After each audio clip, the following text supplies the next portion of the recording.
What if one of World War II's darkest secrets didn't happen on the battlefield, but inside Japan's prison camps? Among the captives were young Dutch boys, taken from their families in the Dutch East Indies, locked behind barbed wire, and forced into routines that stripped away their names, their childhood, and their humanity. Some were beaten, others were disciplined in ways that still haunt the survivors' memories. For decades, almost no one spoke of it. The story remained buried until the survivors finally broke their silence. Drop the time you're watching this in the comments, morning, midnight, it doesn't matter. And if you want more history, the world tried to erase, subscribe no pressure, but the next chapter goes even deeper. You wake up one morning and the world just feels wrong. The air's too still, the grown-ups too quiet, like everyone's holding their breath at the same time. Somewhere far off, you hear a sound deep steady like thunder that doesn't end. It's not thunder, it's planes. You're just a Dutch boy in the East Indies, maybe 12, maybe 13. You've never even been on an airplane, but now there are dozens of them flying so low you can see the red circles painted on their wings. People are running, shouting names, dragging suitcases that keep spilling open. You don't really understand what's happening, just that it's bad, and it's happening fast. The Japanese army rolls in before lunch. One minute you're watching palm trees sway in the heat. The next, soldiers in strange uniforms are shouting orders you don't understand. The men in your neighborhood, shopkeepers, teachers, even your dad try to stand tall, but they're quickly pushed aside. Someone slaps a man who speaks out. Someone else cries. And just like that, everything that felt normal yesterday disappears. Your father used to say things like, "The Dutch always take care of their own," but now he's gone taken somewhere for questioning. Your mother tries to keep you calm, but you can see the fear behind her eyes. One morning, soldiers come to your door. They point, shout, grab. You barely have time to throw some clothes into a small bag. You want to ask where you're going, but you already know it doesn't matter. They march you down a road lined with barbed wire. The sun beats down so hard, it feels like your skin might peel off. You see other boys your age, barefoot, confused, too tired to cry. Someone whispers the word camp. You think maybe it's like the ones you read about in school, tense fire songs. But this camp has no songs. When you walk through the gate, everything smells like smoke and sweat. The guards yell numbers, not names. You realize nobody here calls you you anymore. You're just a body that has to line up, move, sit, work. One of the older boys tells you not to look the guards in the eye, not to talk unless you're spoken to. You nod, even though you don't understand why. At night, you lie on a thin mat that smells like mold. There are so many people packed into one hut that you can't even stretch your legs. Mosquitoes buzz in your ears. Someone snores. Someone else whispers a prayer. You close your eyes and pretend you're home again.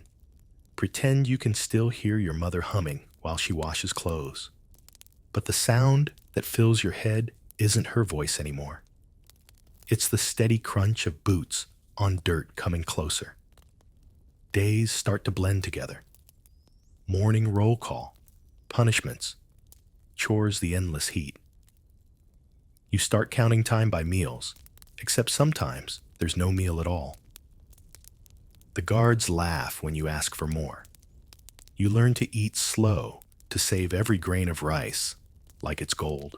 Sometimes in the middle of the night, you wake up and forget where you are. For a second, you think you're back in your own bed. Then you feel the rough bamboo floor, and the itch of your dirty clothes, and you remember, you're not home. You don't even know if you have one anymore. And as strange as it sounds, the scariest part isn't the shouting or the punishments, it's how fast you start to get used to it. You stop being a person the day they take away your name.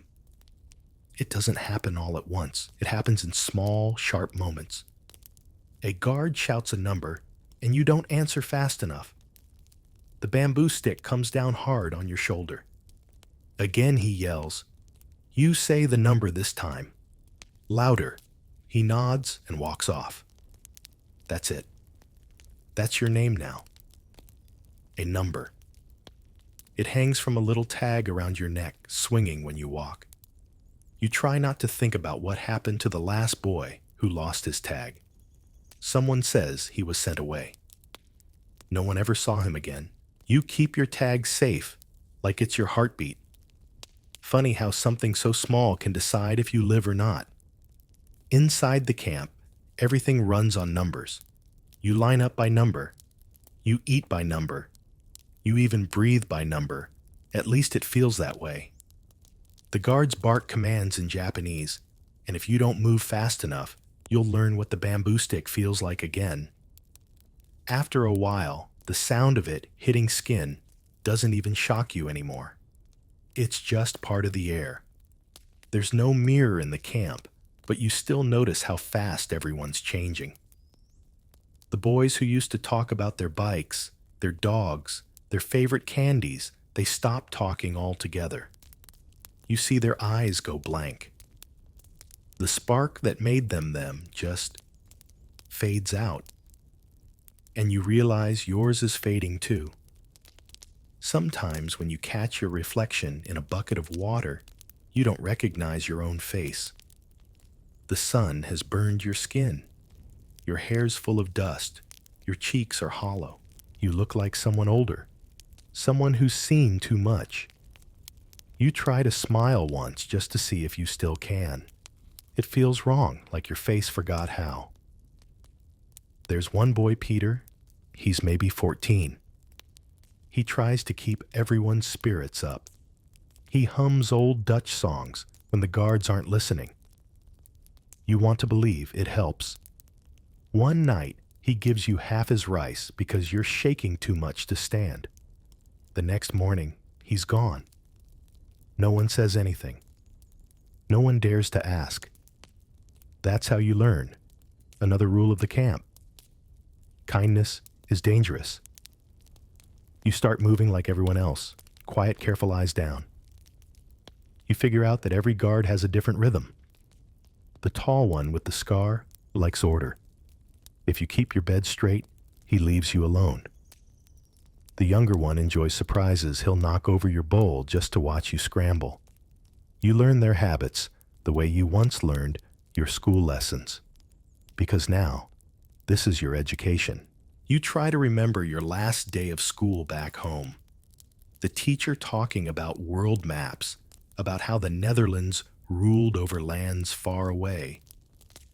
You almost laugh at the memory. Here you're the ruled one. You're the enemy, even though you're just a kid. Sometimes you catch yourself wondering how long can someone live without being seen as a person. You don't say it out loud, of course. You just keep walking, clutching your tag, repeating your number in your head. It's the only thing the guards want to hear from you, and for now, it's the only thing that keeps you alive. The place they send you to next doesn't even look real.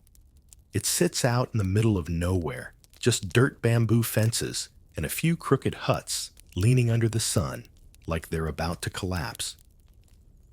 You'd think this kind of place couldn't possibly exist, not even in wartime. But it does. And you're standing right in front of it. They call it a camp, but it's really a cage.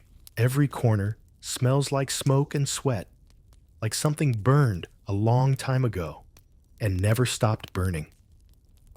You can hear the guards laughing near the gate, the clatter of tin bowls, the faint crying of someone trying not to be heard. It's the kind of sound that sinks into your bones even when the night goes quiet. The huts are built from split bamboo thin as paper. The roofs leak when it rains, and when the wind blows, dust fills your nose until you can't breathe. The ground turns to mud that sticks to your legs. You sleep on straw mats so thin you can feel the floorboards through them. The lucky ones have a blanket. The rest just curl up and try not to shake. You soon realize the rules here aren't really rules, they're moods. One guard likes to see everyone run. Another likes to make you stand still for hours in the sun. They change their minds like the weather, and somehow you're always wrong. You learn to read their faces the way sailors read the sky. One wrong look, and the storm hits. Once a boy from another hut trips during roll call, just slips on the mud. The guard doesn't care why. He makes everyone stand in the heat for half the day while the boy kneels in the dirt. By the time it's over, the boy can't move his legs. You want to help, but you know better. In this place, helping can get you punished too. You start to notice how small your worlds become. The fence, the huts, the path to the latrine, that's it. That's your entire universe now. Beyond the bamboo, you can see palm trees swaying and birds gliding in the distance, like another life is still happening out there. You catch yourself wondering if the war forgot about you, or if it remembers you too well. Sometimes, you think about the stories your father used to tell, about explorers, sailors, and brave men who faced the unknown. You used to think you'd be one of them someday, but standing here barefoot in the dirt, you realize courage doesn't look like what you imagine. It doesn't shout or fight. Sometimes it just stands still, stays quiet, and waits for the shouting to stop.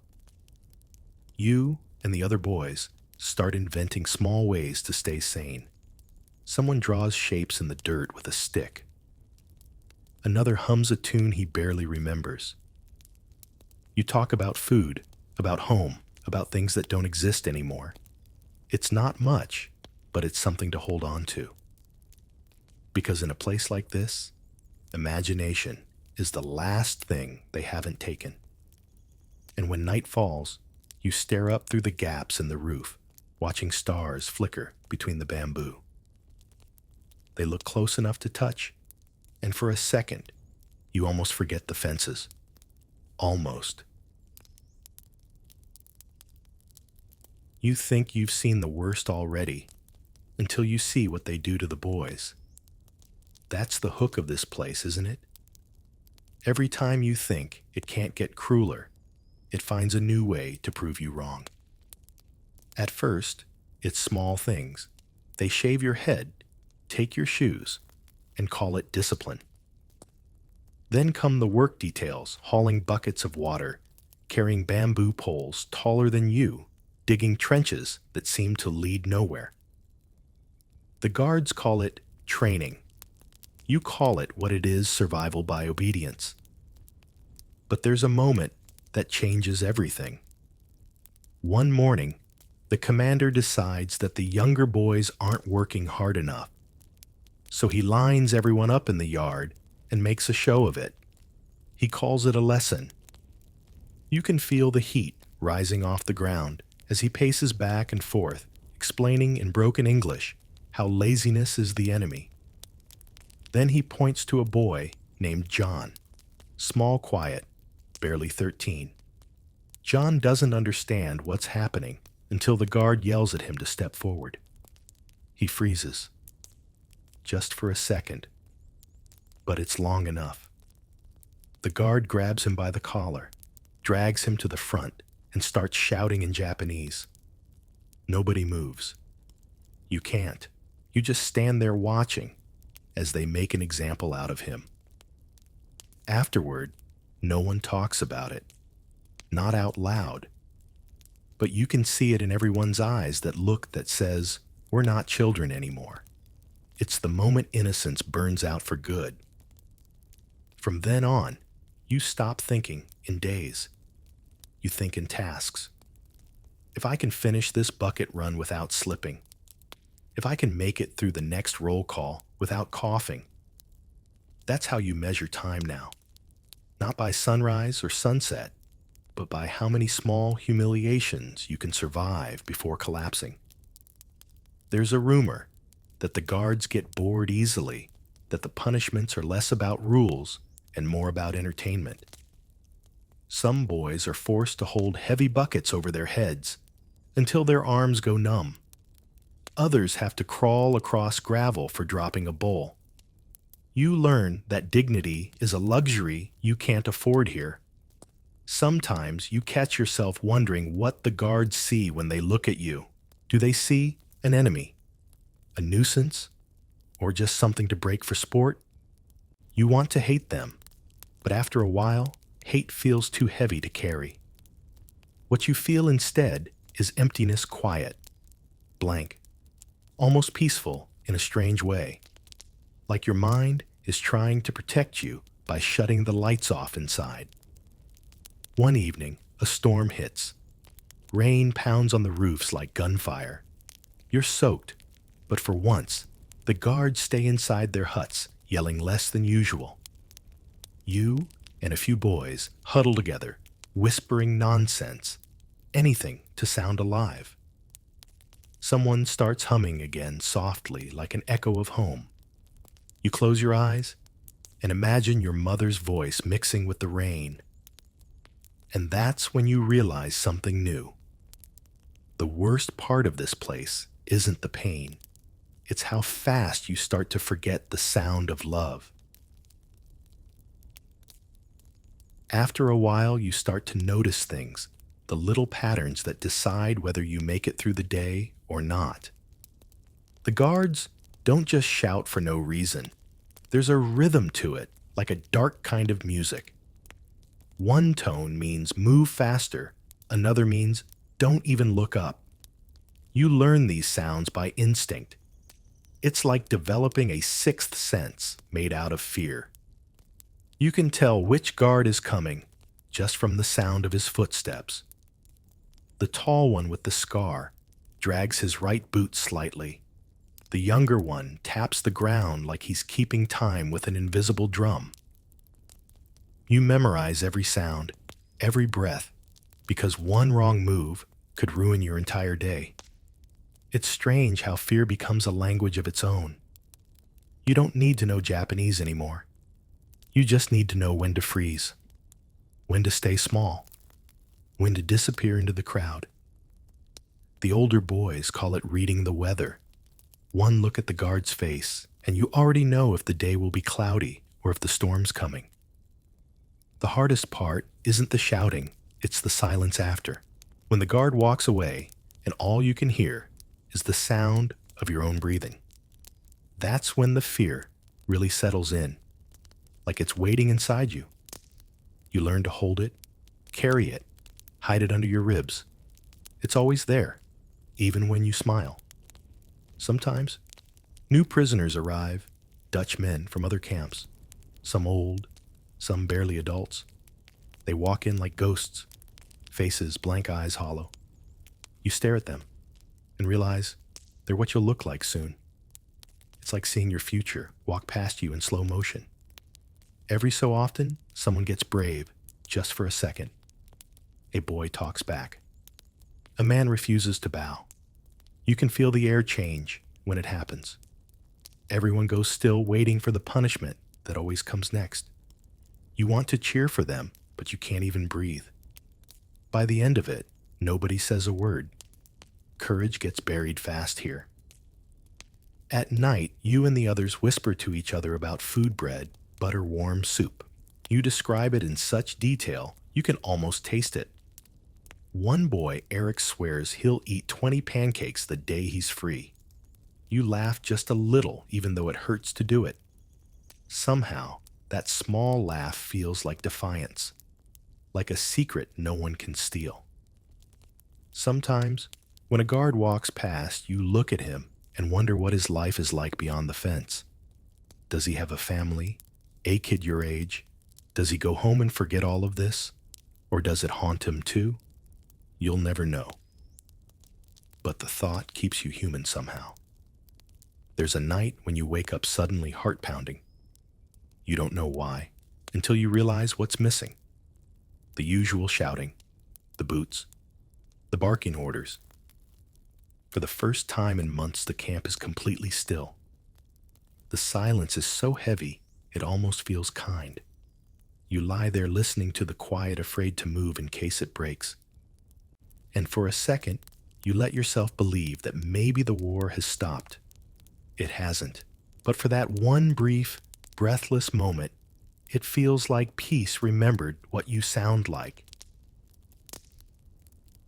You'd think nothing could surprise you anymore, but the camp always finds new ways to test that theory.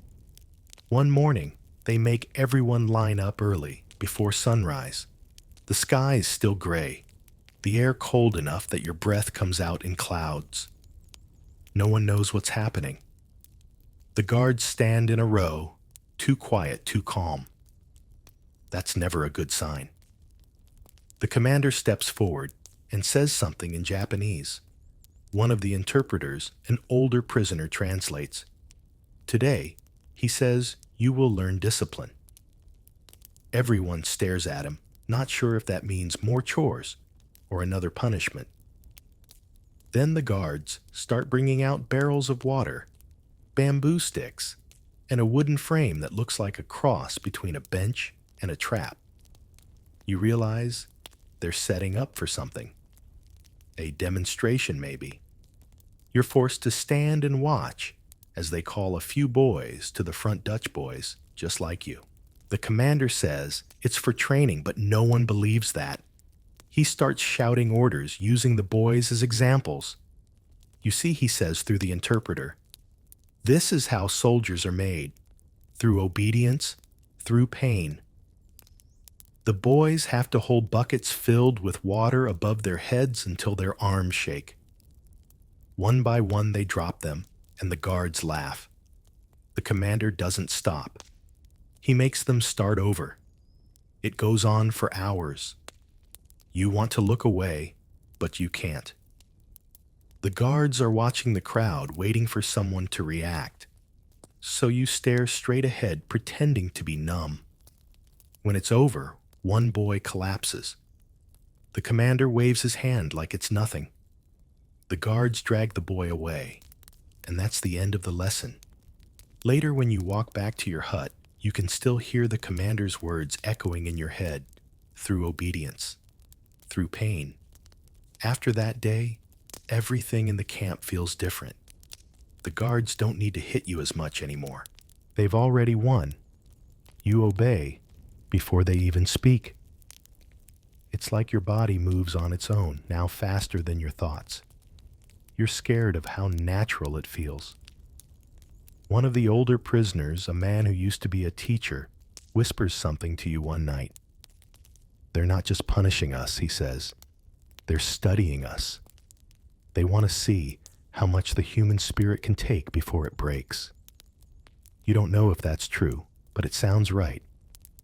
It would explain the strange routines, the sudden drills, the way the guards watch you, not with anger, but curiosity. The next week, the commander calls it education. He has the boys march in circles under the sun for hours, chanting Japanese words none of you understand. Discipline, the interpreter says again. Endurance. You almost laugh at how absurd it sounds, like they're pretending this horror is some kind of moral lesson.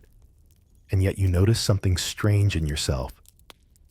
You've learned how to endure, how to keep breathing when your lungs ache, how to stand perfectly still when your legs burn. You're not proud of it, but it's survival. And survival here feels like rebellion. Later that night, lying awake, you think about that word, discipline. Back home, it meant finishing your homework, keeping your room clean.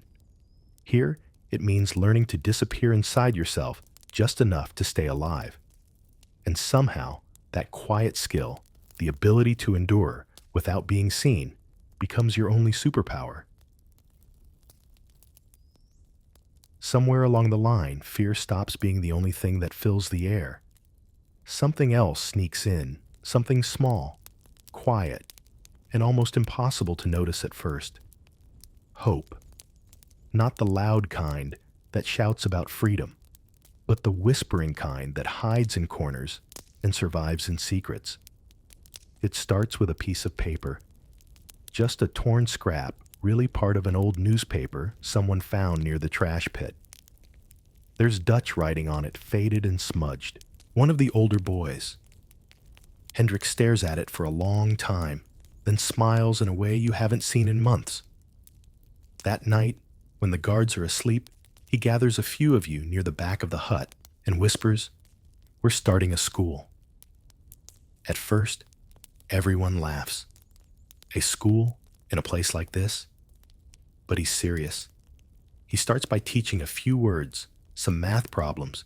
He remembers a poem his mother used to recite.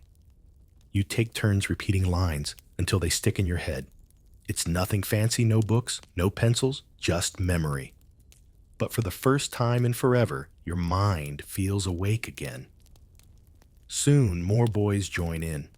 Someone scratches letters into the dirt with a stick. Someone else keeps watch by the door, ready to whisper guard if footsteps come too close. You call it the Bamboo School. It's not just about learning. It's about remembering that you still exist beyond your number tag. Hendrik makes you memorize lines from Dutch poems. He says words are like seeds. Even in bad soil, some will grow. You don't really get what he means until one night he recites a verse so softly that it feels like a prayer. Even in darkness, there's still the sound of wings. No one speaks after that. You all just sit there breathing in the silence, like it's oxygen. The next day, everything feels a little different. The guards still shout, the sun still burns, but somewhere deep inside you're carrying those words with you. They don't change your hunger or your pain, but they give it shape, meaning. Sometimes you and a few others whisper Dutch words during work, simple things like bread, home see. Just hearing your own language feels like a tiny rebellion. The guards think you're mumbling nonsense. You know better. It's memory disguised as survival. One night, Hendrik doesn't show up. You wait listening for his footsteps, but he never comes. The next morning, the guards are dragging something through the yard. You don't ask questions, you already know. The Bamboo School goes quiet for a few days after that. No lessons, no poems, just silence and the sound of rain dripping through the roof. But then one boy starts humming again, just softly, the tune Hendrik used to hum while teaching. Another joins in, then another. Before long, the whole hut is whispering the song under their breath, each voice barely audible. It isn't loud, it isn't bold, but it's something the guards can't stop. That's the thing about hope here. It doesn't roar, it rustles. It hides in whispered poems and half-remembered songs. It sneaks past fences.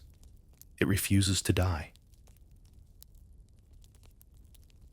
Hunger becomes the one thing that never leaves you. It sits in your belly, like a second heart, always beating, always reminding you it's still there. You dream about food the way people dream about love. Warm bread, melted butter, even a plain potato feels like something holy now. Each morning, they hand you a small bowl of rice, barely enough to cover the bottom. You count every grain like it's gold. Some days, the rice smells sour. Other days, it's half raw, but you eat it anyway. You have to. You start chewing slower, trying to trick your brain into thinking there's more than there is. Hunger turns you into a magician, creating illusions out of crumbs. It's not just hunger, though. Your body starts changing in ways you can't control. Your ribs stick out like ladder rungs. Your legs shake when you walk too long. You watch your friends shrink into shadows of themselves. Even your voice gets quieter, like it's running out of strength too. Then comes the sickness. First, it's just coughs and fevers. But soon people can't get up anymore. The huts smell like sweat and sickness mixed together. The guards don't care, they just drag the sick outside and leave them in a separate shed. You stop asking what happens next. You already know. Sometimes you wake up and realize the person lying next to you isn't breathing. You stare at them for a long time, trying to understand how someone can be there 1 second and gone the next. You want to cry, but your body's too tired to make tears. You just turn away, because that's the only thing you can do. One afternoon, you see a guard toss away a piece of bread. It lands in the dirt. Without thinking, 3 boys run for it at the same time. They crash into each other, scrambling like animals. You want to look away, but you can't. One of them wins, if you can call it that, and shoves the muddy bread into his mouth before the others can grab it. You can't even blame him. You'd do the same.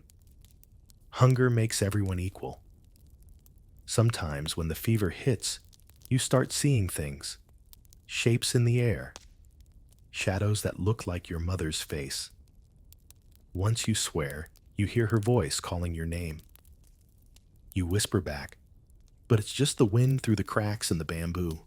In moments like that, you realize the real enemy here isn't Japan.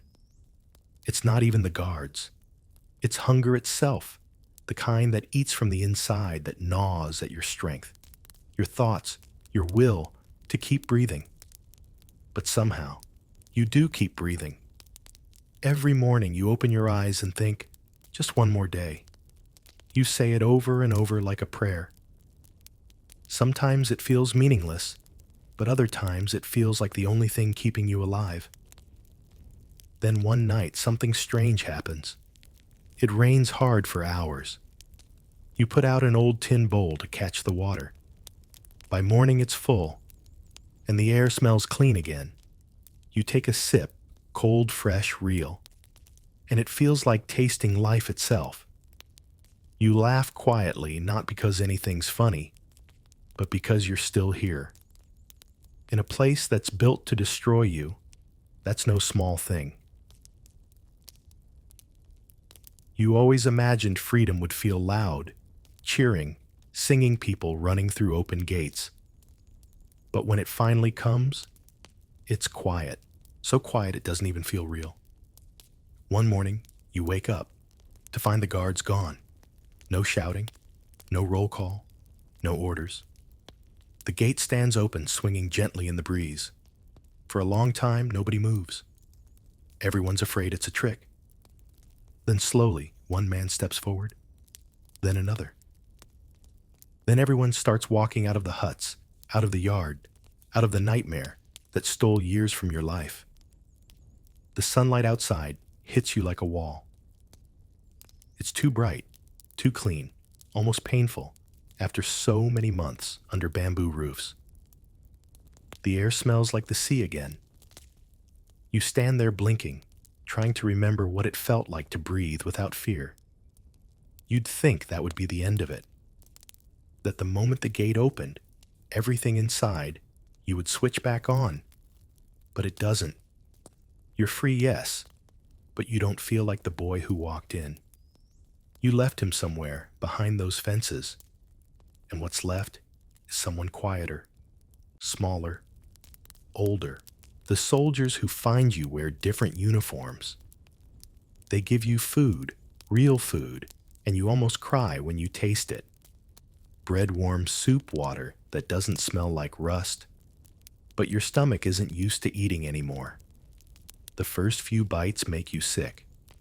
You hold the bowl anyway, refusing to let go, because it feels like holding proof that you're still alive. They move you to a recovery camp, a safer one this time, run by people who speak gently and don't carry bamboo sticks. You sleep in clean beds. There are doctors, nurses, volunteers. Some of them smile at you like they mean it. But even surrounded by kindness, the quiet follows you. You notice it in the other boys too. The way they flinch when someone drops a cup. The way they eat too fast, afraid the food will vanish.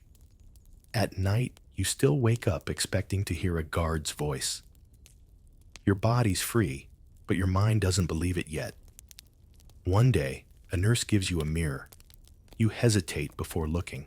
When you finally do, you barely recognize the face, staring back, thin, sunburned eyes, too old for the rest of you.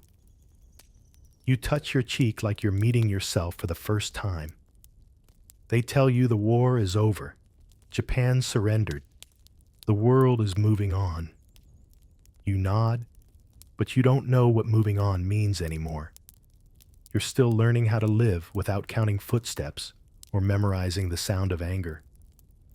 Weeks pass, and one morning a man from your old town finds you. He's looking for survivors. He says he knew your family.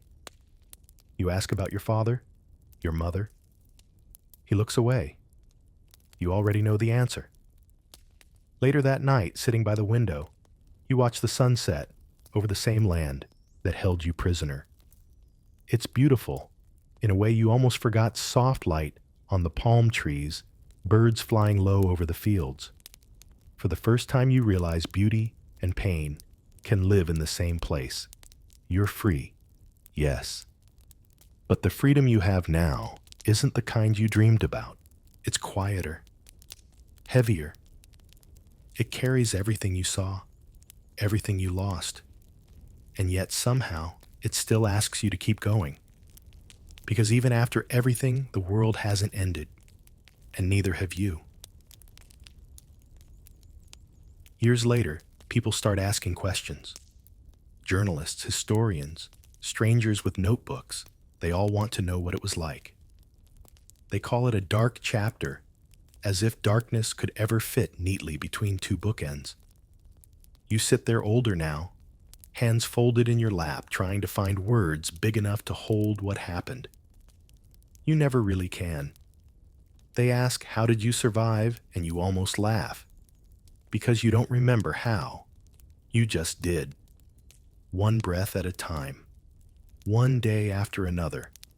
Like climbing out of a pit so deep, you stopped wondering where the top was. Some days, it feels like a story that happened to someone else. But then you hear a sound, a dog barking a metal gate, slamming, and for half a second, you're back there.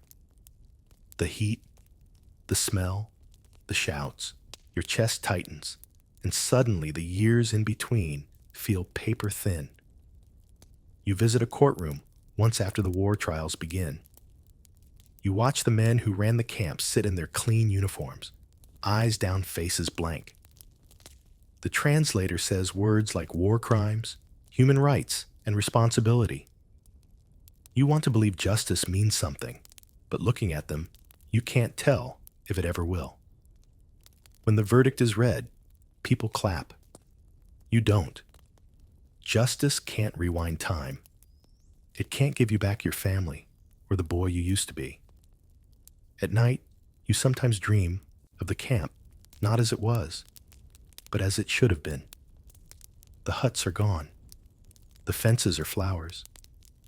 The guards vanish like smoke, and the boys laugh again, running barefoot in the grass. You wake up with tears on your face and can't tell if it's sadness or relief. Maybe both. People call you a survivor, but that word never fits right. It sounds too clean, too heroic. Surviving wasn't noble. It was messy, desperate, instinctive. You didn't survive because of courage. You survived because your body refused to quit. Because even when your mind broke something deep inside, you whispered, just one more day. Sometimes you try to write it all down. You start with a sentence, then stop. The memories are heavy, slippery, too alive to trap on paper. But you keep trying, because if you don't, it feels like those boys, Peter, Jan, Hendrik, might fade for good. So you write their names. You say them out loud in an empty room. You remember the songs, the whispered poems, the tiny rebellions that kept you human. You realize now that survival wasn't the end of your story. It was the beginning of learning how to live with ghosts. When people ask if you forgive, you pause. You don't say yes. You don't say no. You just say, I remember. Because remembering is the only kind of justice that lasts. And when you walk past a playground, hearing children laugh under a bright sky, you stop for a moment and smile. Not because the past is gone, but because you finally understand life went on, just like the rain, just like the wind, just like those stars you used to watch through the cracks in the roof. You survived. You carried the story. You made sure the world could never say we didn't know. They were just boys, innocent, forgotten, forced to survive a war that turned children into numbers. Their pain was buried, their stories nearly erased. But behind every silence, history whispers. And now, as we leave the Dutch boys' camps behind, another horror waits in the shadows. The comfort women of WWII, the dark truth. Japan tried to erase. You know that eerie calm right before a storm hits. The air goes still, dogs stop barking, and somewhere deep inside, you just feel something's about to change. That's what Japan felt like in the 1930s, except the storm wasn't made of rain. It was made of ambition. You walk through Tokyo's narrow alleys, past paper lanterns swaying in the night breeze, and you can almost hear the hum of the rising empire. Factories never sleep. Newspapers praise the emperor like a pop idol, and every classroom drills loyalty into the next generation with the same rhythm as a military march. The government tells people Japan is running out of space, that the empire needs living room, like a family claiming the neighbor's garden because theirs got too small. And when people believe that war stops feeling like violence, it starts feeling like duty. You overhear young men at tea houses bragging about joining the army, their mothers wiping tears with proud smiles, and even schoolgirls dream about soldiers the way people today dream about celebrities. Nobody dares to question the direction of the wind. After all, when the emperor's picture hangs in every home, you don't argue with the wallpaper. Behind closed doors, Japan's leaders, Tojo Konoe, and a circle of generals plan their expansion, like a corporation mapping out new markets. They talk about Korea, Manchuria, China, the Philippines. Each one a territory of opportunity. But expansion isn't just about soldiers or resources. It's about control over bodies, over minds, over stories. They know that if men are to fight endlessly, they must be kept obedient, comfortable, and yes, satisfied. That's where the first whispers begin. Plans to establish comfort facilities to maintain morale. You pass a row of printing houses where new propaganda posters roll off the presses, a soldier smiling under a cherry blossom tree, his rifle gleaming. The caption reads, "For the Emperor's honor." It's polished, poetic, and entirely hollow. On the streets, people hum marching songs that sound like lullabies. Even laughter feels rehearsed. Everything is becoming part of the same theater, and nobody notices how the stage lights start to burn. Walk a bit further, and you'll notice something odd. Police keep a closer eye on foreigners, especially Koreans and Chinese. Newspapers begin avoiding uncomfortable topics. A journalist who once wrote about poverty suddenly vanishes. His desk, cleared as byline, gone. Censorship once quiet, now walks with heavy boots. You can't say what you see anymore. You can only repeat what you're told. In small seaside towns, military recruiters start showing up at schools promising adventure to boys and opportunity to girls. The language is vague, deliberately so. Serve the nation, they say, and you'll bring honor to your family. It sounds noble, but behind the slogans, something darker brews a machinery of deception that will soon stretch across Asia. Even the streets themselves begin to change. Where there were shrines and markets now, there are military supply depots. Train whistles echo like warnings. Soldiers in pressed uniforms march by their boots, synchronized like ticking clocks. The country is awake, but it's not the kind of awakening you'd want to witness. You might compare it to a modern workplace that calls itself a family while quietly working everyone to exhaustion. The same mix of pride and quiet fear. You step into a small noodle shop near Yokohama.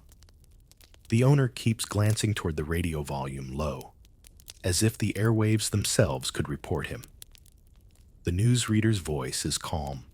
Japan will bring peace to Asia. That word peace gets thrown around a lot these days. It's amazing how often people use peace to justify the opposite. Everywhere you look, there's a sense of movement, of something inevitable, as if Japan is a train no one can stop. You hear talk of the Greater East Asia co-prosperity sphere, a polite way of saying empire. It's dressed in words like harmony, destiny, brotherhood, yet the unspoken truth is conquest. And in the midst of this growing storm, women vanish into footnotes. They aren't the generals or politicians, so they're invisible in the story's opening act. But that's the trick history loves to play. It hides its darkest chapters behind its loudest applause. As night falls over Tokyo, the city glows with the light of ambition. You can almost hear the ticking of typewriters drafting new laws, the rustle of military reports detailing how to manage conquered lands. And in some faraway office, an officer sketches a chilling phrase that will soon become official policy, Ianfu comfort women. You don't know it yet, but this is where everything begins. The empire's silence, tightening like a rope, the promises that will deceive the ships, that will take girls away from their homes, and the paper trails that will erase their names. The streetlights flicker. Somewhere a mother hums a lullaby. And you realize, before the empire enslaved other nations, it first enslaved its own silence. You wake up the next morning in a humid dawn somewhere along the Korean peninsula, 1939. The roosters crow, like they're trying to protest the empire themselves, but no one listens. A Japanese flag flutters from the police outpost at the edge of the village, and soldiers in khaki patrol the dirt road with that easy confidence that comes from knowing no one will dare meet their eyes. The empire has arrived, and it's not leaving anytime soon.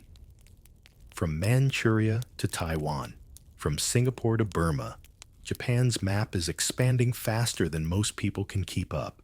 Newspapers call it Asia, for Asians, a catchy slogan that sounds noble enough to put on a t-shirt today.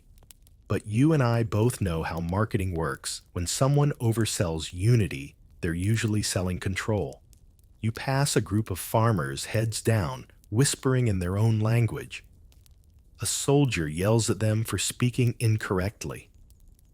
Overnight, local languages are banned in schools, replaced by Japanese. Even prayers must sound imperial. It's like being forced to dream in someone else's tongue. You can almost taste the loss. It's bitter, like burnt rice. In every occupied region, Japan builds not just barracks and offices, but a system, one designed to keep everything and everyone in line. There are comfort stations for soldiers, re-education programs for civilians, and endless lists for supply chains that include everything from rifles to soap to women. You don't know the scale yet, but the list will grow until it stretches across the whole Pacific. The soldiers arrive first, waving small flags and handing out candy to children. It's always the same strategy: smiles before orders. A Japanese official gives a speech about cooperation, while his men quietly take note of which households have young daughters. The whole thing feels like a parade that forgot it's marching into war. You notice how quickly things change once the army moves in. Inns are converted into barracks, schools into command posts, temples into storage rooms. And then, without anyone saying it out loud, rooms begin to be prepared for something else. Comfort facilities, the notices say. The language is sterile, bureaucratic, the kind of phrase that hides its meaning behind politeness. It's incredible how evil always comes dressed in paperwork. A Korean teacher tells his students that they'll soon be offered opportunities to work for the empire. He doesn't believe it himself, but saying otherwise could get him arrested. The girls giggle, half flattered, half confused. Who wouldn't want a stable job in a time of war? The empire is clever that way. It doesn't conquer by sword alone. It conquers by script, by contract, by promise. Meanwhile, the Japanese soldiers themselves are drowning in exhaustion, hunger, and heat. They're told they're heroes, but their eyes say otherwise. Disease spreads fast, morale drops, and the commanders panic. So someone suggests creating a system of controlled comfort. Fewer assaults on civilians, less disease, more discipline. It sounds neat, organized, like a solution on paper. Except the solution is human. You imagine the first recruiters stepping off a train in Seoul or Nanjing, civilian clothes, polite smiles forge documents. They blend in like traveling salesmen. They approach families, promise jobs for daughters, factory work, sewing, nursing, restaurant service. The wages sound generous. The contracts look official. The mothers, worried about hunger and bombings, think it might be a chance for their daughters to survive. In truth, they're signing them into disappearance. By 1940, these recruiters are everywhere, from the Philippines to Indonesia, even in remote mountain villages. They work fast, collecting hundreds, then thousands of young women. Some are tricked, some coerced, others outright taken by force. But all roads lead to the same system, built, funded, and defended by the Imperial Japanese Army. If you've ever walked through a busy market and lost sight of someone in the crowd, you know that sudden jolt of panic. Imagine that, but multiplied by thousands of families day after day who never see their daughters again. Parents go to the police, but the police are part of the same empire. There are no missing person reports, no investigations, only silence. Meanwhile, the propaganda machine works overtime. Posters declare that Japanese soldiers bring civilization. Pamphlets show soldiers helping children or tending to crops. It's as if every atrocity is being balanced with a smiling photo op. You can't help thinking about how easy it is even now for a photo to tell the opposite of the truth. And here's a detail. History doesn't often pause on not all the comfort stations were hidden. Some stood right next to military hospitals or command centers openly managed by officers' wives or local collaborators. There was no secret in the logistics, only in the humanity that was missing from them. From Tokyo's perspective, the system looks efficient. There are ledgers, timetables, medical inspections, and transport schedules. It's a whole economy built on bodies. But if you look closely, you'll see something else: the moral decay underneath the bureaucratic shine. It's like a clean white envelope that reeks the moment you open it. The empire calls it order, The occupied call it occupation, but both sides feel the same chill, the sense that something is deeply wrong. Even soldiers who follow orders begin to sense it, though they'd never say so aloud. In private diaries, some will later write that the comfort system made them feel dirty in victory. It's the kind of confession that shows up only when the war is already lost. And as the network spreads across Asia station after station, island after island, you begin to see the machinery of control working in perfect rhythm. It's not random cruelty. It's organized, deliberate, designed. And once it's running, no one seems to know how to stop it. You're standing in a crowded market, somewhere in colonial Korea, maybe 1941. The air smells of grilled mackerel and coal smoke, and for a moment it feels like life still has its small comforts. But over the laughter and chatter, you spot a small wooden sign nailed to a post-employment opportunities for young women, sewing, nursing, factory work. Apply within. A promise written in neat Japanese characters painted just clean enough to look official. A group of girls gathers around it, giggling nervously, their hair tied neatly with ribbons, their shoes polished for the occasion. Most of them are barely out of school. Some whisper to each other that it might be a way to see the world. After all, the empire says it needs skilled workers, modern women, to help build a new Asia. Even the village headman nods approvingly. It all sounds so patriotic, so safe, so ordinary. Then come the recruiters. They're smooth, polite, and oddly convincing, part businessman, part savior. One introduces himself as Mr. Tanaka, claiming to represent a textile company in Japan. He carries neat papers stamped with red seals, and when he smiles, parents relax. Your daughters will be fed, housed, and paid, he says. They'll help the empire, and you'll receive monthly stipends. In a time when rice is scarce and fear is constant, it sounds like a miracle. Some girls even feel proud. Finally, a chance to earn money, maybe send some home, maybe escape their small villages. You can almost hear their laughter as they pack their few belongings: a comb, a family photo, a little pouch of rice for luck. Mothers fuss over them, telling them to behave, to write letters. Fathers stay silent, but their eyes glisten as the truck pulls away. But you and I both know how stories like this go. Once the engine starts, the world those girls knew disappears behind a curtain of dust. The recruiter's smile fades, and the further the truck rolls, the less the promises hold. At first, everything still feels vaguely legitimate. The girls are taken to a port, maybe in Busan or Shanghai, where they join others, hundreds, then thousands lined up with luggage and ID cards. Soldiers with clipboards bark orders while nurses take medical notes. But the tone is wrong. Too cold, too methodical. And when someone asks when they'll arrive at the factory, the answer is always soon. They board ships cramped and damp-packed like cargo. The smell of engine oil mixes with seawater and fear. Days stretch without explanation. Some girls cry quietly.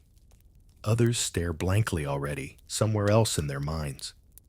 You can hear the clanking of metal chains, not on them, but around them, and the sound of the ship's doors locking from the outside. When they finally disembark, it isn't Japan waiting. It's a military base somewhere in the South Pacific, or the jungles of Burma, or a garrison in Nanjing. They're herded into barracks, handed numbers, and told, "From now on, you serve the army." The words "factory work" vanish like a cruel joke. The uniforms they receive aren't for sewing, they're for submission. Some try to protest, insist there must be a mistake. But soldiers laugh. Others simply freeze disbelief, still masking the truth. Then comes the order: line up. They're inspected, documented, renamed. Their old papers are collected stamped invalid. The recruiters disappear into the night their job done. The Empire doesn't need their faces anymore, only the numbers they delivered. Back home, months pass, then years. Families wait for letters that never come. A few go to local officials, but the officials shrug. She must be working, they say. Be patient. In some villages, rumors start whispers that the girls were taken by the army, that they serve soldiers now. But no one dares speak too loud. In occupied Korea, even grief must be polite. You might think such deception would collapse under its own weight, but it doesn't. The Empire keeps everything carefully managed. There are printed forms, transport permits, health reports, all filed under the comfort system. To outsiders, it looks legal. To insiders, it's invisible. It's like watching a magician pull endless scarves from his sleeve. You know it's a trick, but the audience applauds anyway. Here's a tragic irony. Some of the earliest testimonies after the war came not from the victims, but from Japanese doctors and soldiers. They admitted to inspecting women for sanitary purposes, to maintaining logs, to receiving orders from headquarters about quotas. Even in confession, they spoke like accountants. Numbers, not names. Schedules, not souls. If you squint, the story almost resembles something modern, like a corporate cover-up, where everyone insists they were just following procedure. You know that tone, the one that drains the life out of responsibility. That's exactly how the machinery of the comfort system worked. Polished, efficient, deniable. Every girl aboard those ships became a missing person the moment she crossed the water. Her name erased her hometown, forgotten her family, told nothing. By the time the system reached full scale, tens of thousands had vanished: Korean, Chinese, Filipina, Indonesian, Burmese, Dutch. The Empire had found a way to turn human beings into consumable logistics. And as if that weren't cruel enough, the language surrounding it made it sound gentle. Comfort women, volunteers, helpers of the army. You can't help but notice how often history sanitizes its own crimes. Call it comfort, and suddenly it sounds almost kind. But if you could stand on the dock where those ships once sailed, if you could listen closely, maybe you'd still hear it. The faint echo of a train whistle, a mother's sob, the silence of a name being crossed off a ledger. Because history doesn't always scream. Sometimes it just stops calling your name. What if I told you the word comfort was once used to describe some of the most terrifying rooms in modern history? It's like calling a prison a wellness center. The phrase Ianfu, comfort women, sounds harmless until you step inside one of those buildings and realize it was less a home and more a factory of obedience. You find yourself in a small, windowless room somewhere near a frontline base in Burma. The air is thick with disinfectant and damp heat. There's a single cot, a wash basin, and a calendar with red marks scrawled across each day. Everything is regulated, timed, recorded. Even suffering has a schedule here. Soldiers wait outside in long mechanical lines. The Empire has made sure each man knows his time slot, as if this were another military drill. An officer barks orders. A doctor scribbles notes. The system is clockwork perfection, cold, precise, and utterly dehumanizing. The women, they're barely holding on. Some are teenagers, others already fading behind glassy eyes. They clean themselves obsessively because inspections are frequent punishments harsher. They learn to smile on command, to speak softly, even when every nerve is screaming. You notice how silence becomes a kind of armor here. It's the only thing that can't be confiscated. Each comfort station has its own hierarchy. The Japanese soldiers are customers. The officers' wives sometimes act as managers, and local collaborators handle supplies. Some of these collaborators are women themselves caught between survival and complicity. They distribute rations, keep records, and pretend not to hear the crying behind the doors. It's an ecosystem built on denial. You walk through the corridor and glimpse a logbook open on a desk. The handwriting is elegant, neat, almost artistic. It lists dates, numbers hours. Beside it, a kettle whistles quietly. There's something nauseating about the normalcy of it all, as if evil decided to clock in early and stay late. Sometimes soldiers drink too much and lose control. Other times, they just follow routine. For the women, every knock on the door feels like a storm. You can't predict sometimes. Quiet, sometimes violent, always violating.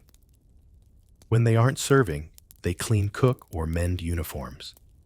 They have no time, no privacy, and no names that belong to them anymore. Only nicknames assigned by soldiers, Hanayuki number 5. Names that make them easier to forget. A Japanese nurse named Aiko once wrote in her diary, they called it comfort, but every sound in that place was a cry. Her words were never meant for the world to read, but decades later, historians would find them tucked in an attic in Yokohama. You wonder if she ever forgave herself for looking away. The Empire's paperwork paints it differently. Reports to Tokyo mention controlled facilities, medical regulation, disciplinary success. You can almost imagine the meetings men in uniform sipping tea while discussing morale management. They probably believed they were improving efficiency, never realizing they were inventing a new form of organized cruelty.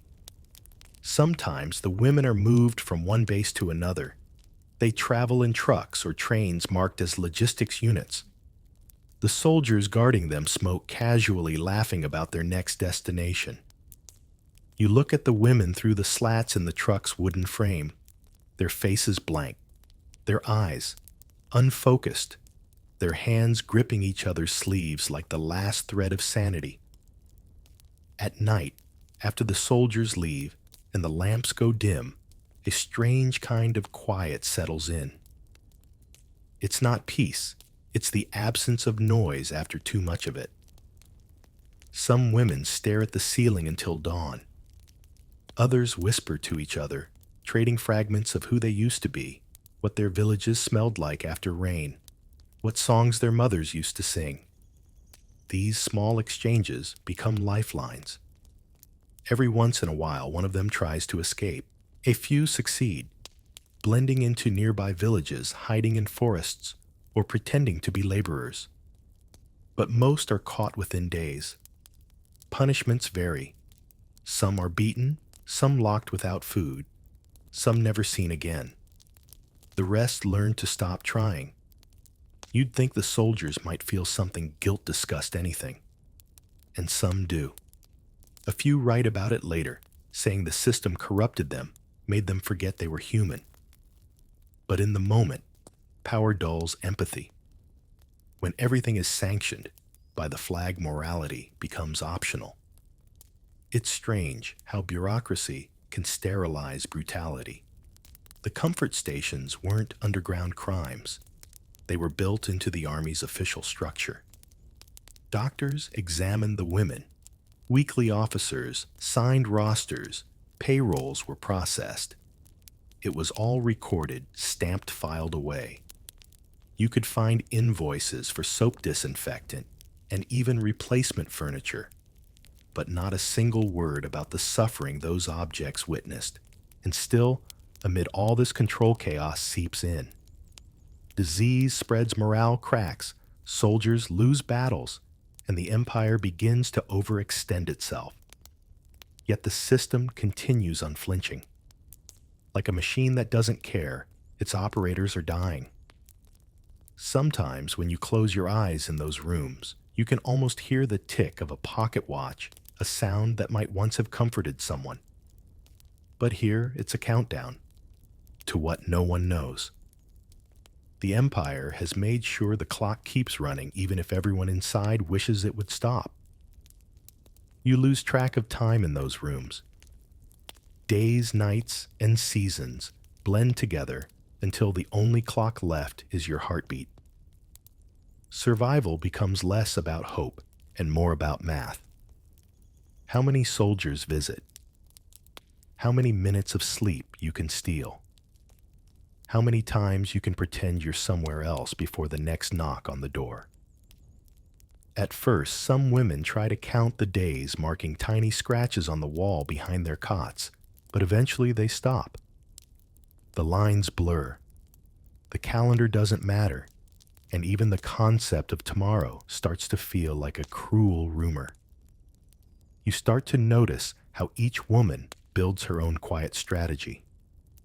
One learns to smile automatically, not out of joy, but because it keeps her from being beaten. Another becomes obsessed with cleaning the floor, maybe because control over dirt is the only control she has left. Someone else stops speaking entirely. Silence becomes her rebellion. They all develop ways to leave without leaving. Some drift into their memories.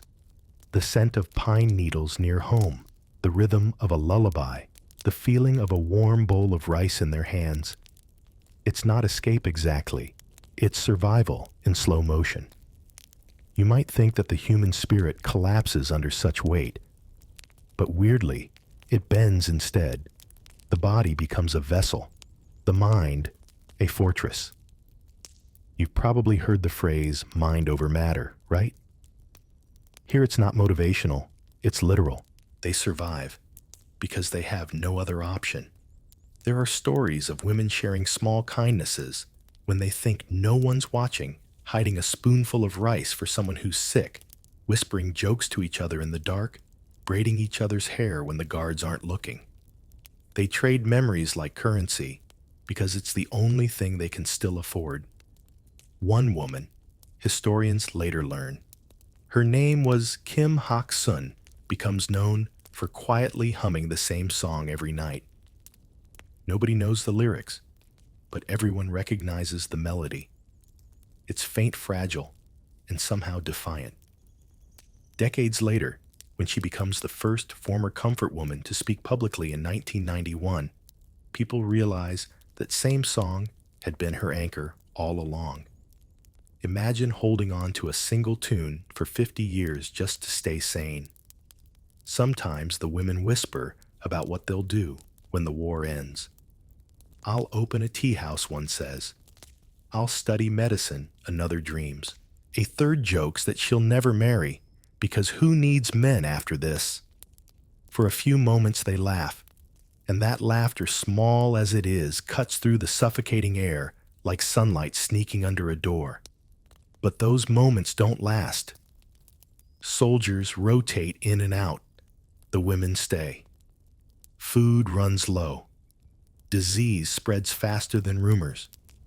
The army brings in doctors to inspect the women weekly, not for their well-being, but to keep the soldiers healthy. Medical efficiency, the reports call it. You can't decide which word is colder, medical, or efficiency. In a strange way, you realize the system doesn't even see them as women anymore, just as maintenance equipment to be kept functional for the sake of the troops. They're inspected, disinfected, replaced. When one dies, another arrives. It's not tragedy anymore. It's routine. That's how horror hides best under the disguise of normalcy. Still, amid this daily grind of despair, you start to notice a paradox. The more the Empire tries to erase their humanity, the stronger that humanity becomes in secret. You catch a glimpse of two women sharing a stolen sweet potato, their faces lit with a kind of mischief that no uniform can kill. You see one woman teaching another how to write her name again, tracing invisible letters in the air. These are tiny rebellions, but they matter. It reminds you of something you've probably done in your own life, holding on to a little ritual when everything else feels out of control. Maybe it's your morning coffee, your favorite playlist, your quiet walk home. For these women, that ritual might be braiding hair, reciting a poem, or whispering a prayer. It's how they remember they're still people. Sometimes, even the soldiers notice. A few, barely older than the women themselves, start to avert their eyes or leave small tokens, a fruit, a folded note, a single apology muttered too quietly to count. You wonder if they're trying to confess or just survive their own guilt. Either way, those gestures fade fast. Orders are orders. As the war drags on, exhaustion becomes everyone's shadow. The Empire keeps fighting on too many fronts, losing too much ground. But the comfort stations remain open, unchanged, untouched, still humming with that same mechanical rhythm. And in that strange twilight between cruelty and collapse, you see something remarkable, the will to live becoming stronger than the will to obey. One woman hides scraps of paper, writing down names of others who've died. Another memorizes faces so she can tell their stories someday. She doesn't know it yet, but she's preserving history itself, the kind that the Empire will later try to erase. When dawn breaks, the women wash their faces with cold water, straighten their clothes, and prepare for another day that looks exactly like the one before. Yet each one carries something invisible, a stubborn spark that refuses to go out. You can't see it, but it's there. Because even in places designed to break the human soul, someone always figures out how to keep it alive. You start to notice that resistance doesn't always look like shouting or fighting. Sometimes it looks like a whisper, or a glance, or just the refusal to die quietly. By now, the war has dragged on too long, and even the Empire's confidence is cracking like an old porcelain bowl. The soldiers are thinner, the rations smaller, and the promises emptier. But in the dim rooms of the comfort stations, something unexpected is happening. Tiny rebellions bloom like weeds between concrete. One woman refuses to use the Japanese name she's been assigned. Every time a soldier calls her Yuki, she answers only to her real one, Sujin. It's small, maybe even foolish, but it's hers. Another woman begins stealing bits of soap from the officer's washroom, carving tiny flowers into them, and hiding them under her cot. She says she's making a garden invisible, but real. There's a story about one station in the Philippines where the women secretly shared information with local resistance fighters. They smuggled notes in laundry baskets, sometimes passing warnings to villages before the army arrived. They risked everything for people they barely knew. Think about that, the kind of courage it takes to help strangers while you can't even save yourself.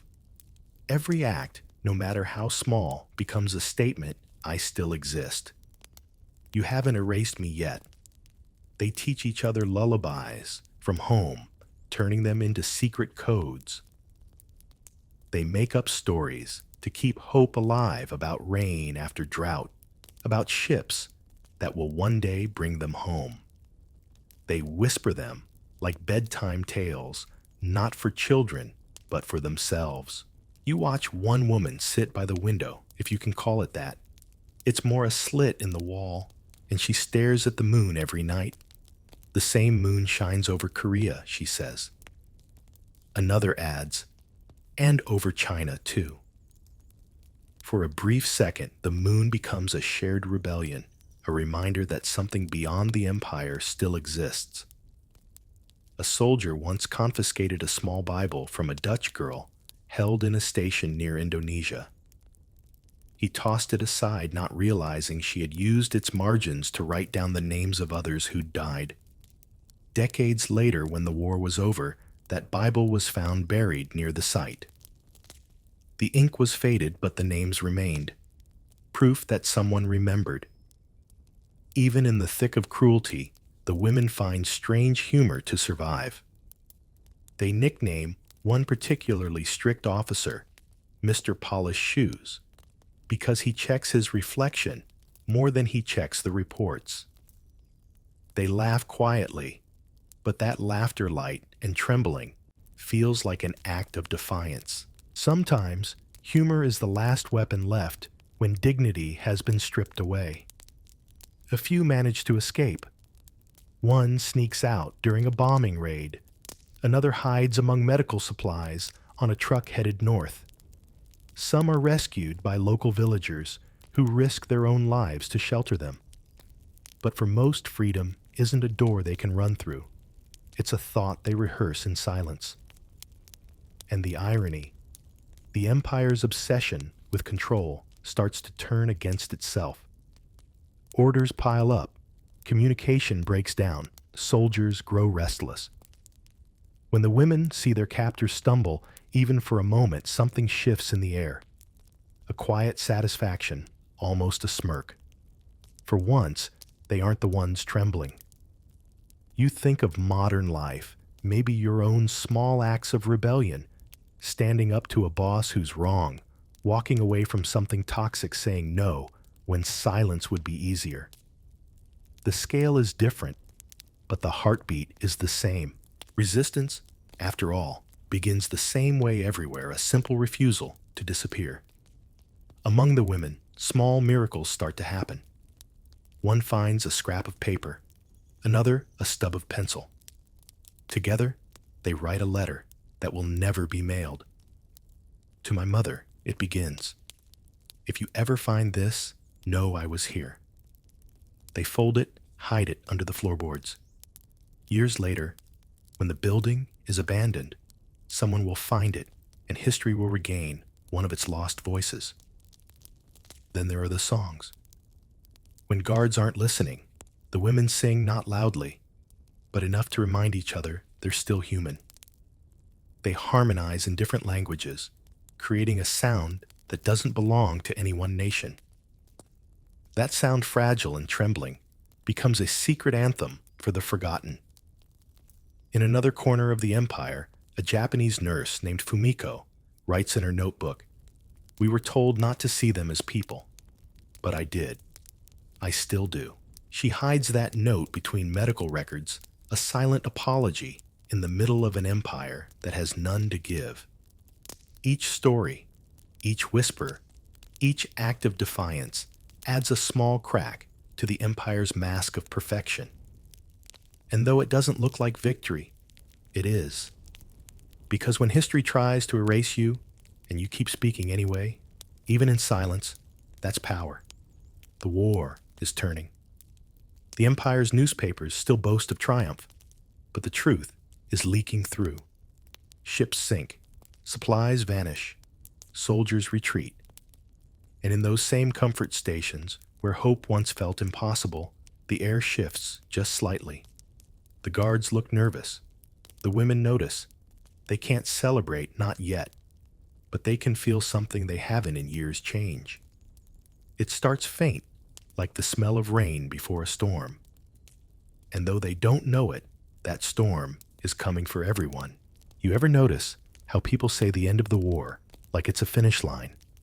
Like one clean trumpet sounds the flags come down, and everything bad just stops. But it doesn't. When Japan finally surrenders in 1945, the war doesn't end for everyone. For some, it just changes shape. For the women trapped inside the comfort stations, liberation doesn't arrive like a hero kicking down a door. It drifts in, quietly, confusingly, like a rumor that feels too good to trust. When the announcement of surrender comes crackling through the radios, soldiers freeze mid-sentence. Some weep, some burn documents, some just stare blankly at the floor. And in those suffocating rooms, the women listen too. They don't cheer, they don't cry, They just wait. Because when you've been lied to for years, freedom sounds a lot like another trick. The guards begin to vanish first. Trucks rumble off in the middle of the night. Officers disappear with boxes of files. Uniforms get buried in haste. The empire that once documented everything suddenly pretends nothing ever happened. You might think silence is peace, but here, silence is evidence. When the doors are finally left unlocked, the women step out, blinking at the sunlight, like people seeing the world for the first time in years. But there's no parade waiting, no rescue teams, just the smell of gunpowder and rot, and the distant sound of soldiers retreating. Some women wander aimlessly, others collapse on the spot. They are free technically, but what does free even mean when the world you're returning to doesn't know you anymore? A few are taken in by local villagers, fed, clothed, treated with a compassion they haven't felt in forever. Others try to make their way home walking for days, begging for transport, sleeping under bridges. Along the way, they meet other survivors, each carrying the same invisible weight. They don't talk much. You don't need words when everyone's eyes tell the same story. But home isn't home anymore. Families terrified of shame sometimes turn them away. You've been with the soldiers, they whisper, as if survival itself were a crime. The women don't argue, they're too tired. Some change their names, move to cities, try to disappear. Others marry quietly, never telling their husbands the truth. And some, perhaps the bravest, speak only to be silenced again. In post-war Japan, the story of the comfort women vanishes faster than it ever appeared. The new government wants to rebuild the Allies, wants stability, and nobody wants to open the door to a room full of ghosts. Newspapers focus on economic recovery, not accountability. Textbooks skip the chapter entirely. History, it seems, has an excellent memory for victory and a terrible one for guilt. The same empire that once cataloged everything suddenly loses its files. Records are destroyed in air raids, testimonies, inconclusive responsibility, unclear. Bureaucracy becomes a magician again, making entire crimes disappear with the stroke of a pen. Meanwhile, across Asia, the survivors grow old quietly.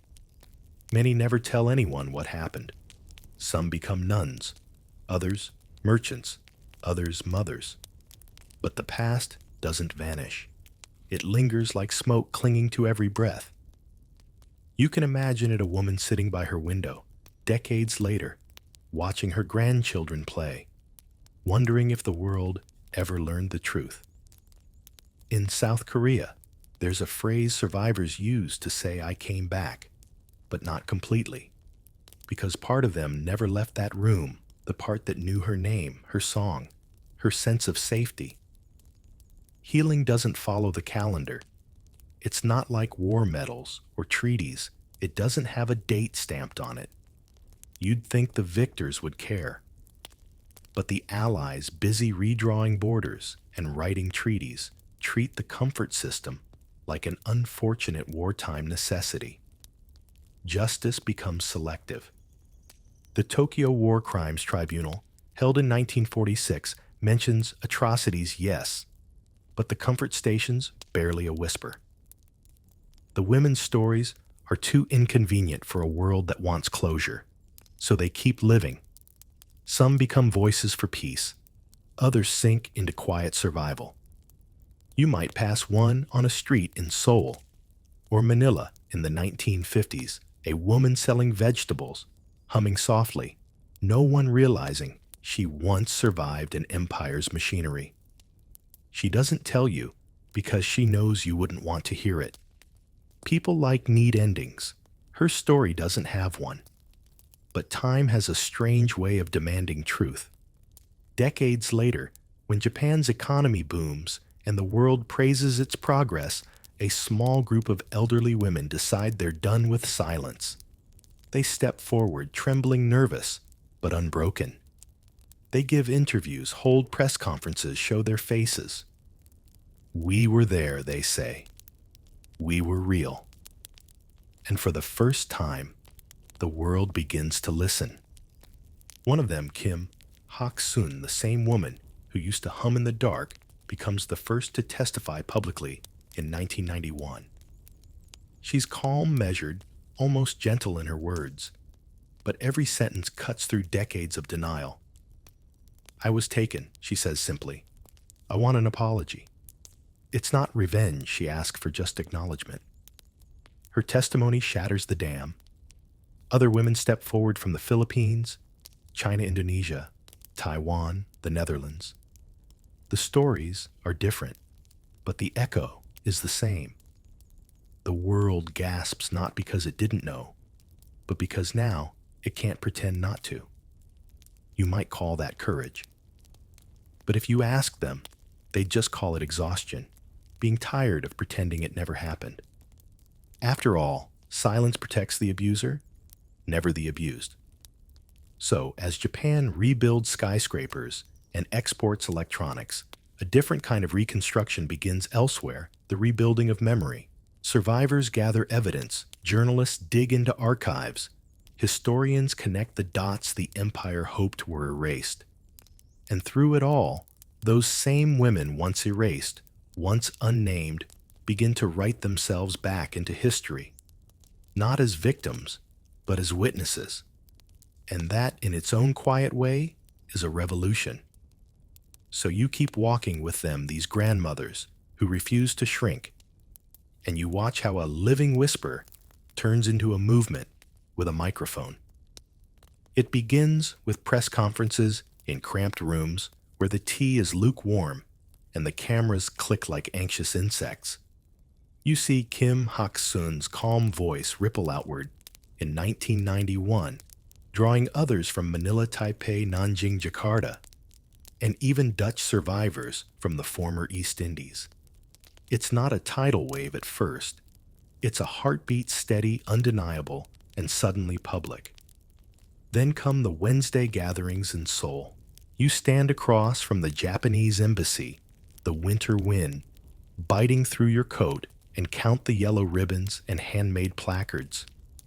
Every Wednesday, rain, snow, election season, exam week, the survivors and their supporters show up. They are not loud for the sake of noise. They are rhythmic, patient, stubborn, in the way a metronome is stubborn. You ask yourself, how many weeks does it take for a state to hear a sentence that's simple, acknowledge us? The answer, apparently, is more than any of us would guess. Inside, offices, governments start choosing their verbs very carefully. You learn quickly that the world can be divided into two kinds of statements, the kind that clarifies and the kind that fogs. In 1993, Japan issues what becomes known as the Kono Statement words that admit military involvement in establishing and managing the system and express apologies and remorse. It matters because official sentences shape official memory, yet even as you exhale, you see the fine print of politics forming apologies that live or die depending on who holds the microphone next election. 2 years later, the Asian Women's Fund appears, 1995. Private donations channeled through a quasi-official body letters of apology included medical and welfare support offered. To some survivors, help is help. To many others, the private nature feels like a dodge. You can feel the split in the air. Dignity is not a line item you can outsource. If you've ever been offered a "we're sorry" that arrives without the person actually saying we're responsible, you know the tone. It's the corporate refund without the confession. Meanwhile, the women take their stories to courtrooms. They file cases in Tokyo District Court, in The Hague for Dutch survivors, in Seoul and Manila, and beyond. In Japan, most suits are dismissed statutes of limitation sovereign immunity, jurisdictional puzzles that feel like labyrinths designed to exhaust the very people who already spent a lifetime exhausted. You sit through a hearing and realize procedure can be its own weather system, cold, precise, and indifferent to the temperature of human pain. So they go international. In 1996, you watch a UN Special Rapporteur, Radhika Kumaraswamy, issue a report that uses the language states hate seeing beside their names, military sexual slavery crimes against humanity. In 1998, another independent expert, Gay McDougall, sharpens the vocabulary further. The words matter. They draw a legal frame around a story many preferred to shelve, under sad but complicated. Now it's documented and actionable. You can almost hear law librarians shifting entire shelves to make room for what the grandmothers forced into the record. Journalists and historians join in archival finds, pay ledgers, transport orders, health inspection logs. Bureaucracy, once the shield becomes evidence. You remember the tidy handwriting in those station logbooks. Now those same strokes testify against the system they served. It's poetic in a quiet paperwork kind of way. Outside the legal arena, civil society grows louder and more deft. University teach-ins, traveling exhibits, public art projects. School clubs design brochures. Diaspora communities host screenings and panel talks.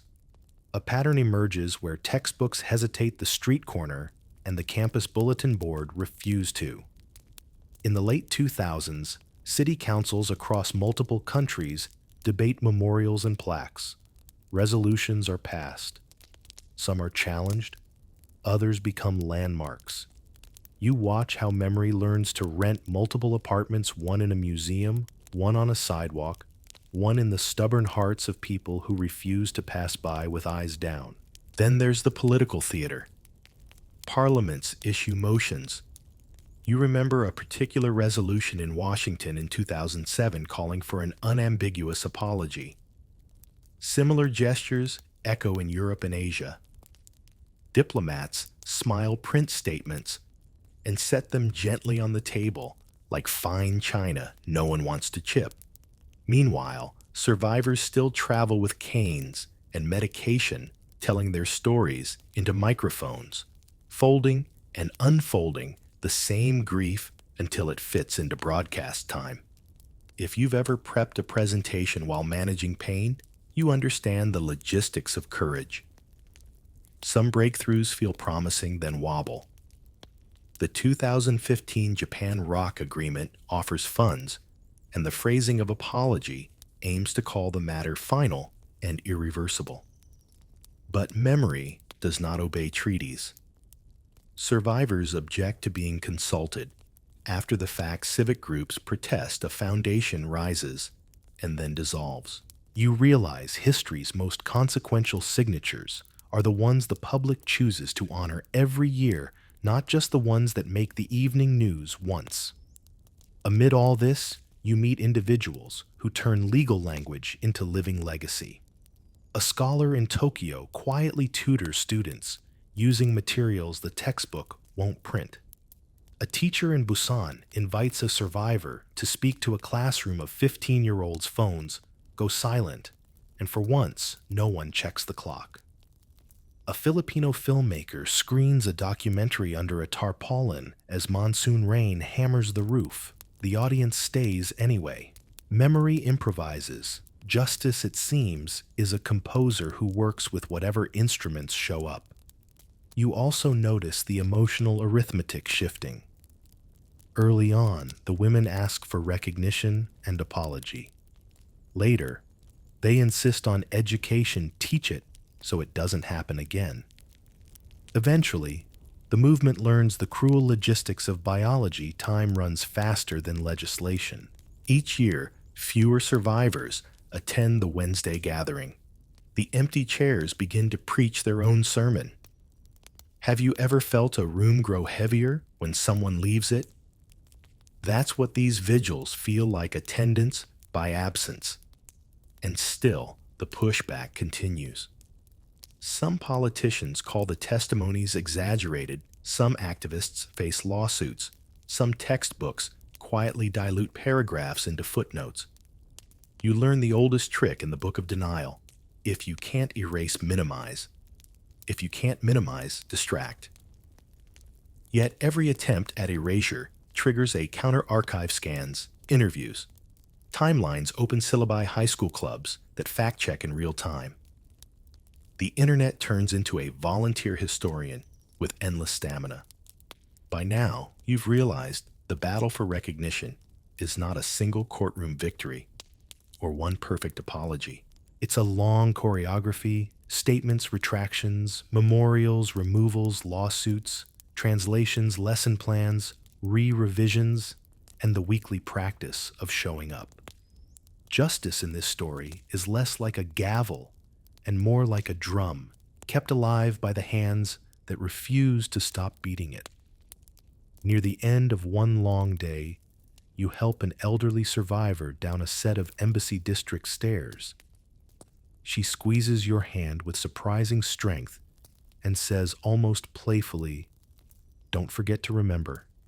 It sounds like a riddle until you realize she's giving you the whole assignment in 4 words, because recognition isn't just what states grant, it's what communities practice. So you promise her quietly, the way you promise yourself, you'll actually floss this year that you won't treat her life as a lesson only for exams or anniversaries. You'll keep it where it belongs in the daily vocabulary of what your town knows, what your children learn, what your timeline refuses to scroll past. And as you walk away from the rally, your scarf holding the day's cold like a souvenir, you understand the paradox that has guided the movement from its first trembling press conference. The more anyone tries to bury this truth, the more hands arrive with shovels. You think the story should be safe by now, written down, memorialized, taught. But memory is a slippery thing, especially when it makes powerful people uncomfortable. Walk into a modern Tokyo classroom, and you might be surprised by what you don't hear. The word ianfu, comfort women, barely appears in some history textbooks. When it does, it's softened, like a bruise airbrushed out of a portrait. Women who followed the army, one edition says, voluntary workers. You stare at the page and realize this is how history hides by changing its verbs. Outside the classroom, the debate rages louder. Politicians argue on talk shows. Newspapers run editorials with polite euphemisms like disputed claims, and activists counter with survivor testimonies printed on banners. It's strange watching a moral issue treated like a popularity poll. You'd think empathy wouldn't need fact-checking, but apparently it does. In the 1990s, as survivor movements grow stronger, Japanese nationalist groups begin pushing back harder. They call the women liars, foreign propaganda tools, even traitors to Japan. You read one of their pamphlets. It's slick, full of pseudo-academic citations and cheerful denial. The tone feels eerily familiar, like the corporate PR you'd read after a scandal. We acknowledge concerns but deny wrongdoing. It's not just gaslighting, it's policy. Then come the textbook lawsuits. Scholars and teachers who include details about the comfort, women find themselves under pressure. Some books pulled, others revised. In 2001, a major publisher quietly deletes the term altogether after political complaints. The women's voices, recorded, documented, verified, become allegations again. It's almost impressive the way bureaucracy can unlearn compassion with such precision. And yet outside those classrooms, the truth refuses to fade. Activists keep showing up at city halls, universities, and art galleries. Artists sculpt bronze statues of the Peace Girl, a barefoot young woman sitting calmly in a chair, an empty seat beside her, for the ones who can't be there. The first statue stands in front of the Japanese embassy in Seoul, installed in 2011. It looks gentle, but make no mistake, it's defiance cast in metal. Japan's diplomats call the statues diplomatic irritants. Others call them sacred ground. People lay flowers, fold paper cranes, and hold vigils there. Sometimes the statues are vandalized or removed only to reappear somewhere else. San Francisco, Berlin, Sydney, even Glendale, California. It's like truth, playing a quiet game of hide-and-seek around the world, refusing to disappear, no matter how many times it's told to move along. You watch politicians argue over words again. One prime minister calls the women victims of wartime tragedy. Another insists there's no evidence of coercion. You can almost hear the rhetorical gymnastics, each phrase engineered to sound sympathetic, but legally safe. Meanwhile, survivors, now frail and soft-spoken, hold up photographs of their younger selves and ask the simplest question imaginable. If not us, then who were they? In one television interview, an elderly survivor from Taiwan smiles gently and says, "I'm not angry. I'm just waiting for honesty." It's such a small request that it makes your chest ache, because honesty shouldn't have to wait 80 years. And then, as if on cue, the internet era explodes.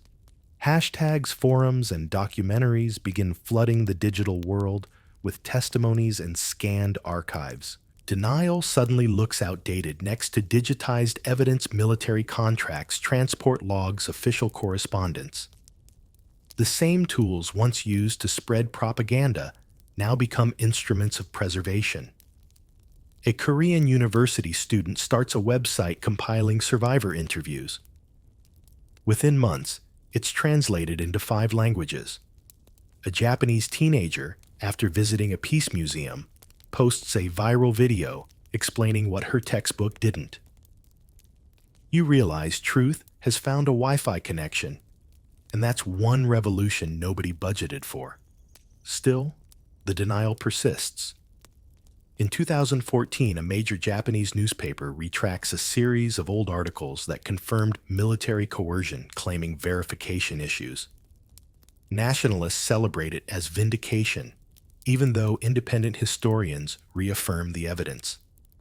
You almost have to admire how denial like bamboo bends, but never quite breaks. Even outside Japan, revisionism has its fans. In 2017, you see debates in American cities over removing statues due to diplomatic pressure. Petitions appear, counter-petitions too. Every argument feels familiar: heritage versus memory, shame versus healing silence versus accountability. And the quiet irony: every time someone tries to erase the past, it ends up trending instead. If you zoom out, you start to see the pattern. Truth advances, denial retreats, then rebrands itself and returns. But slowly, inevitably, the survivor's side grows stronger. Museums are built, documentaries win awards, school programs expand. A teacher in Osaka sneaks survivor letters into her history lessons, saying, "If the book won't tell it, I will." In Seoul, a young artist installs hundreds of tiny bronze shoes in a public park, each one for a name never recorded. In their stillness, they speak louder than any protest chant.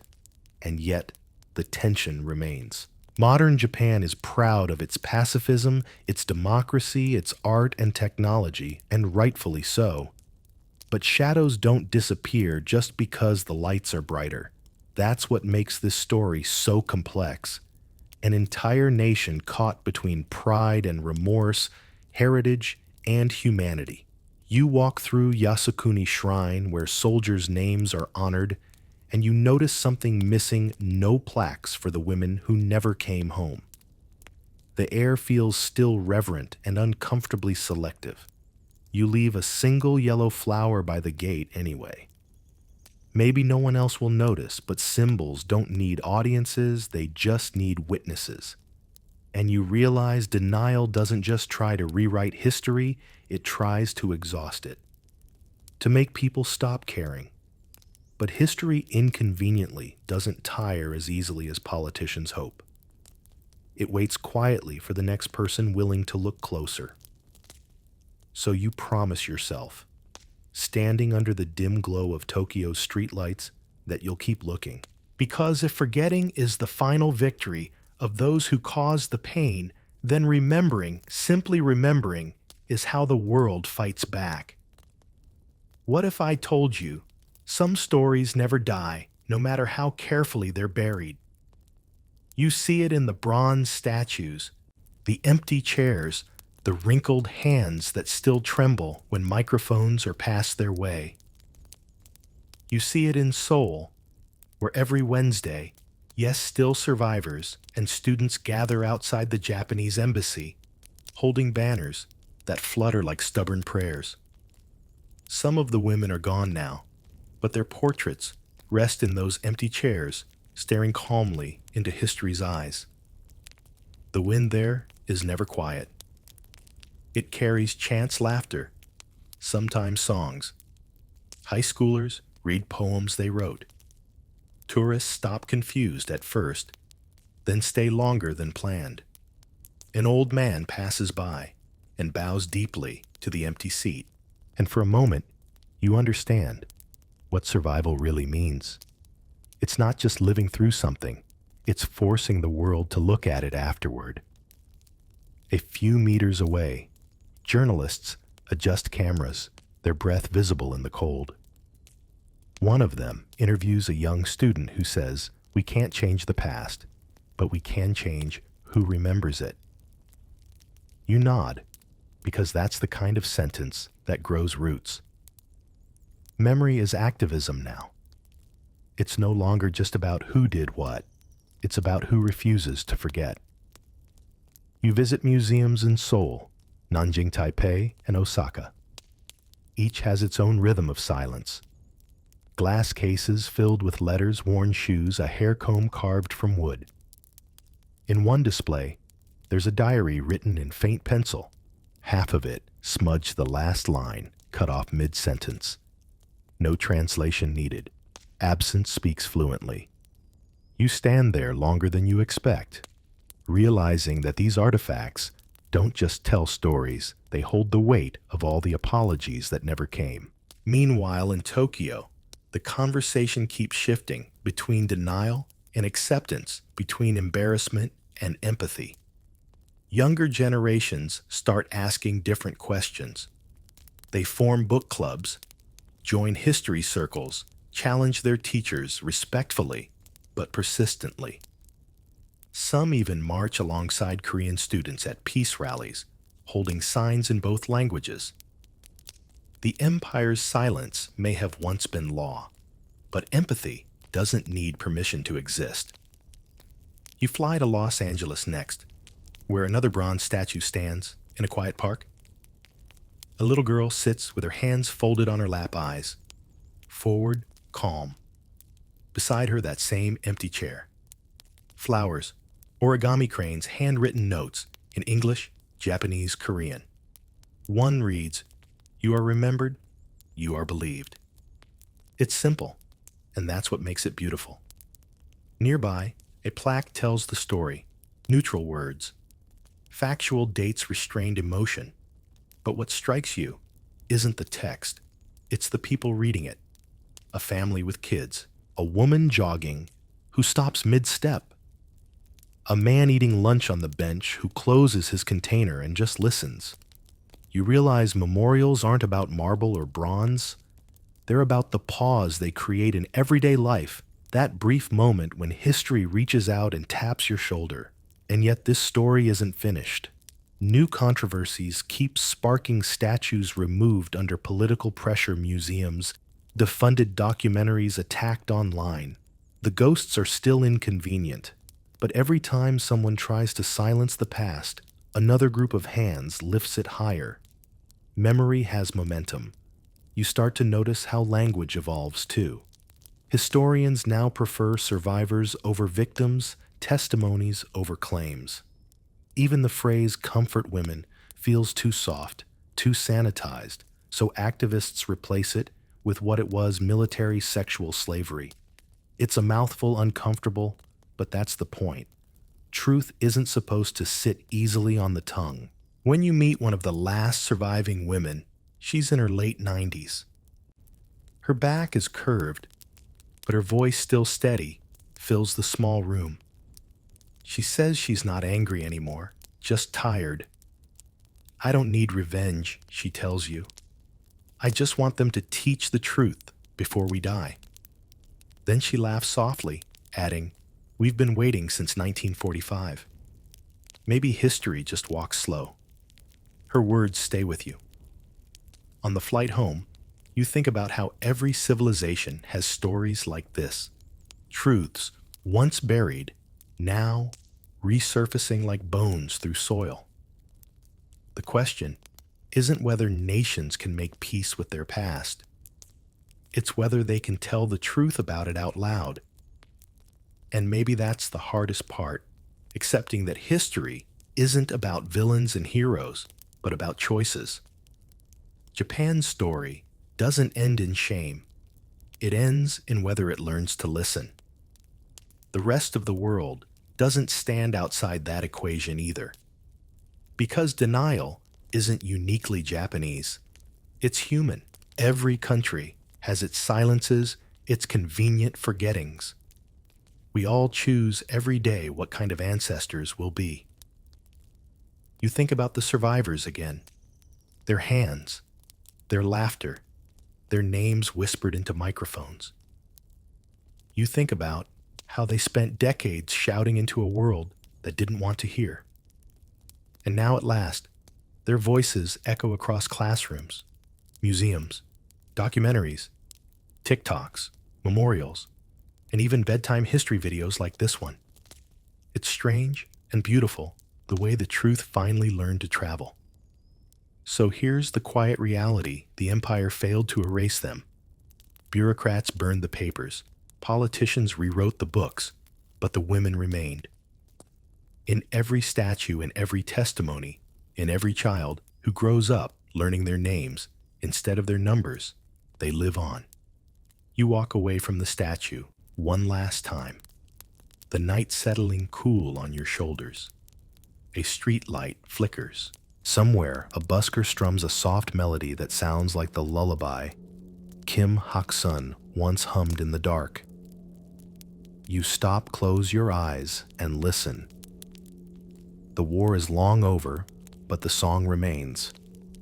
And maybe that's the best kind of justice the world can offer: the promise that they will never vanish again, not into silence, not into paperwork, not into polite denial. The truth finally belongs to them. As the lights dim and your mind drifts, remember them not as ghosts of sorrow, but as voices that outlived empires.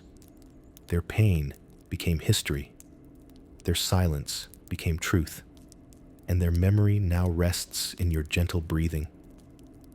Let the past fade softly, like waves against a quiet shore. Sleep peacefully. They are finally heard.